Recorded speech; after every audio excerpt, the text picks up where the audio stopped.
East Dragon, West Dragon. Story by Robin Eversole. Pictures by Scott Campbell. East Dragon lived in a palace. West Dragon lived in a cave. East Dragon had golden scales. West Dragon was mossy green with brown splotches on his belly. East Dragon and West Dragon live on opposite sides of the world. Of course, with West Dragon's big wings and East Dragon's long, swishy tail, crossing the sea was easy, but the two dragons never visited each other. West Dragon thought East Dragon was a snob. East Dragon thought West Dragon was a slob. And besides, being dragons, they were a little afraid of each other because they didn't know who was bigger, who was fiercer, and who had the bluest, hottest fire.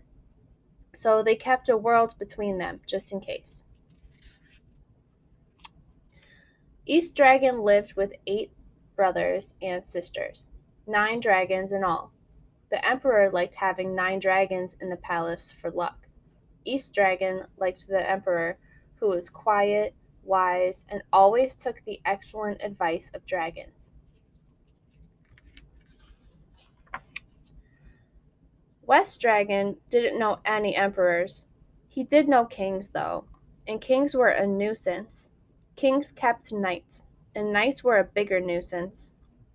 They barged into West Dragon's cave during his naps, waving their silly swords. Nothing made a cave smell nastier than roast knight. Something had to be done. The knights had to go. West Dragon rummaged through his cave and found a map. It was an old map, the only one like it in the world. He rolled it, sealed it, and gave it to the king. The king unrolled the map. His knights came hurrying to look. They saw mountains and seas, treasures and quests, kingdoms and adventures. They set off at once with jingling armor and swishing swords. And West Dragon took a long, pleasant nap that lasted through till January. The king and his knights traveled far, far away, and had hundreds of adventures. One day they arrived at a palace. The emperor came out to greet them. "Honorable king," he said graciously, "welcome to our empire. Please stay for a visit." The emperor ordered a feast. He hoped tin soldiers could eat. Out came long, hot noodles, steaming plates of meat, and the king and his knights ate a lot of it.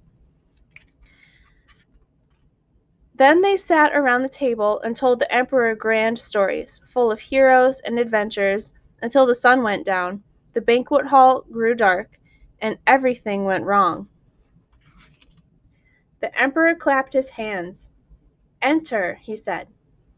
The big doors swung open. 9 huge torches blazed, lighting up 9 huge dragons. The king stared. The knights stared. "Dragons!" they cried. "Attack!" Out came their swords. The emperor frowned. He rang a small bell, and a few hundred imperial soldiers poured into the hall. Soon the king and his knights were locked away in the dungeon, where they stayed all winter, shivering and grumbling and hungry and getting rather rusty, for the dungeon was damp. Meanwhile, West Dragon woke up, yawned smokily, and looked for something to do. Where are those silly knights? He wondered. Then he flew over the king's castle. He saw that it was deserted. A messenger bird was circling. She had been circling a long time because nobody was home. When she saw West Dragon, she dropped a fat scroll on his tail. It said, "To the Royal Chancellor, if you have not gone on holidays, or to anyone else at all, help! I am being held prisoner in the Eastern Kingdom. Do something instantly." The king. West Dragon sighed. Princes rescued princesses, at least the ones who were too silly to rescue themselves. But who rescues silly kings? Dragons, obviously. West Dragon swooped into the air. With his huge wings, it was easy for him to cross all of the mountains and seas and drop down from the sky right into the Emperor's gardens. With his mossy green and brown skin, it was easy for him to slip unseen into the Emperor's dungeon, burn through the doors with a fiery sneeze, and carry the king and all his knights safely away. East Dragon looked up and saw West Dragon flying away with the king and his knights. "That dragon can fly!" he exclaimed. East Dragon could not fly. He watched West Dragon up there among the clouds and trembled. Then he hurried into the palace and hoped that big dragon would not come back. As West Dragon flew out to sea, a ship full of pirates fired flaming arrows at him. An arrow hit his wing. Ow! West Dragon spiraled down the water. He yowled and yowled so loud that East Dragon heard him from inside the palace, even with all the doors shut. East Dragon slid over the courtyard wall. He slipped gracefully into the sea and swam out, his great golden tail beating up waves and overturning the pirate ship. West Dragon was amazed. "That dragon can swim!" he exclaimed. West Dragon could not swim. He watched the long, shiny dragon and trembled, wishing he did not need rescuing. East Dragon brought everyone safely to shore. East Dragon and West Dragon looked at each other. Each thought the other one was bigger and fiercer and had the bluest, hottest fire. But when they made a bonfire to dry everyone off, they saw East Dragon's fire was not blue. It was glowy and golden.